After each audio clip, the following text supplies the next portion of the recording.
Let's start off with homicide. This happened early Saturday morning. It was just after 1 a.m. and a lot of things that kind of led into this, but we're able to get an arrest warrant that was issued yesterday for the suspect.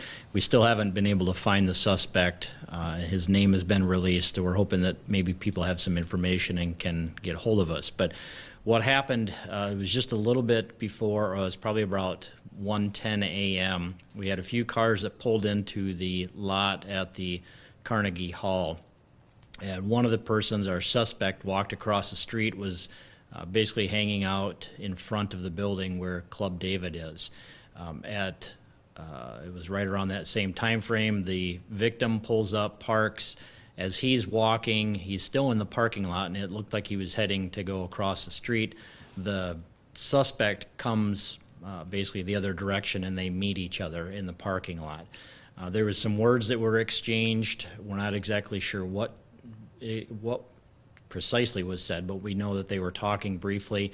The suspect ended up pulled out a gun and shot the victim in the head. We did have some witnesses that told us that they saw a second shot.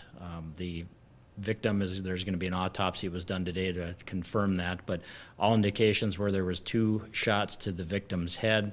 The victim was transported to the hospital and later pronounced dead. After the shooting, the suspect gets into a vehicle, what we believe is a Ford Explorer, and then leaves. During the time of the shooting, there was probably about 4 or 5 other people around that area, so it took a little bit to be able to track down who those people were, but we've identified most of them and been able to talk to most of them and been able to kind of piece together exactly what took place. The victim and suspect knew each other. There had been some past issues between them that they didn't really care for each other. What really led up to this shooting that happened on Saturday, we're not sure at this point in time. But the arrest warrant was issued. There's a count of murder in the first degree, second count of murder in the second degree, and then possession of a firearm by a convicted felon. The warrant carries a $1 million cash bond. At this point, we don't believe that there's necessarily a danger to the public. It's not like he's gone and threatened anybody else, any other strangers, but certainly we'd classify him as armed and dangerous. If people see him or know where he is, we'd like him to call police or their local law enforcement. How did you guys identify that suspect? Was it through surveillance or the witnesses? Or? It was mostly talking to the witnesses. The surveillance, the video, it shows enough what happens, but there's not a lot of great detail that goes into that. So that surveillance video was able to give us an idea of the car and certainly what took place in that parking lot, but we weren't able to get any enhanced details about who the suspect is. But so it was basically doing the interviews. It really just comes down to old-fashioned police work, finding people, talking to them, finding out what they know.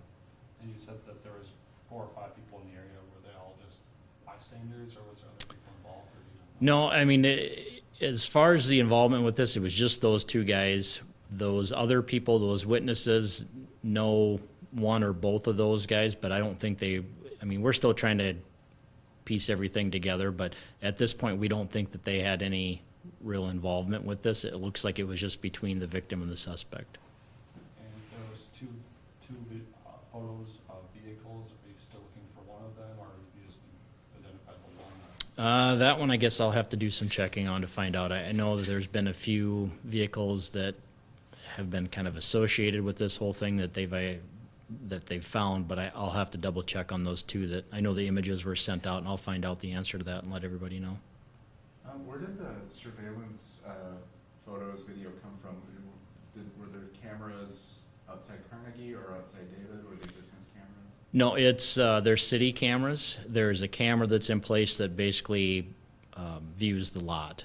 And I'm sure there's probably some at the Carnegie too, but this one basically was the right angle that showed everything that happened.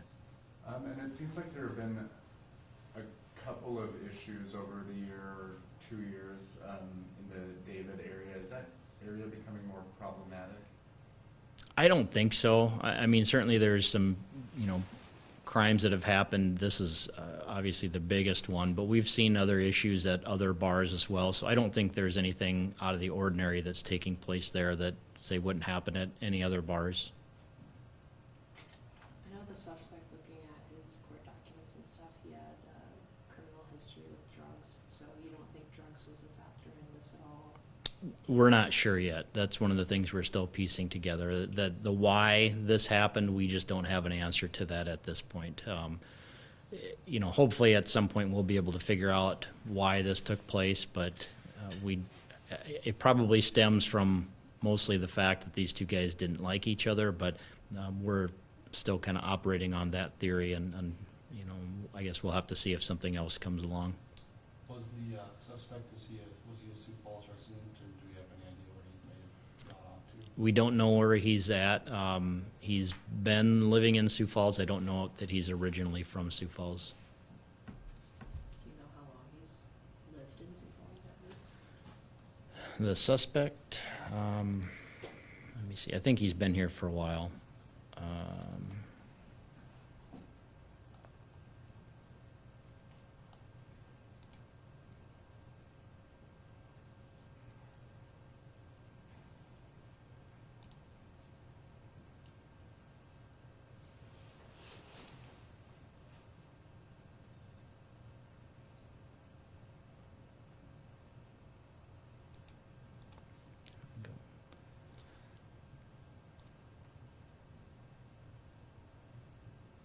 Yeah, he's been in Sioux Falls for quite a few years.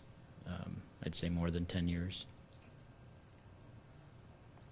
So you guys believe this is an isolated incident, not just a random act or something? No, it doesn't seem to be random. It seems that, like I said, everything stems from the fact that these guys had some bad blood or disagreement, or just flat out didn't like each other. We're not sure what led to the point where the suspect pulled out a gun, but we don't think that was any type of random situation. What kind of gun was it? A handgun. We haven't obviously found that because we haven't found him. We don't have a whole lot of details on that. Can you just speak to how helpful the public can be in a circumstance like this, where you're trying to locate a gentleman or a suspect in a case like this? Yeah, we see that all the time. The public is a great source of information. You know, sometimes people are concerned, but you know, I guess maybe retribution or their name getting out. So we have a great partnership with Crime Stoppers, so they can always report information through Crime Stoppers and remain anonymous. But you know, we've got 270 police officers. We can't be everywhere all of the time. I think our officers do a good job of trying to keep handle on things, but there's just certain times when we need the public's help. Locating people, locating cars, they're really invaluable because the word can spread so much faster than our officers, you know, driving around looking for somebody. So, yeah, I mean, we've got a great relationship with the community here. The people have been very supportive of the police department, and certainly our efforts to catch people that have committed crimes, they're a great help as well.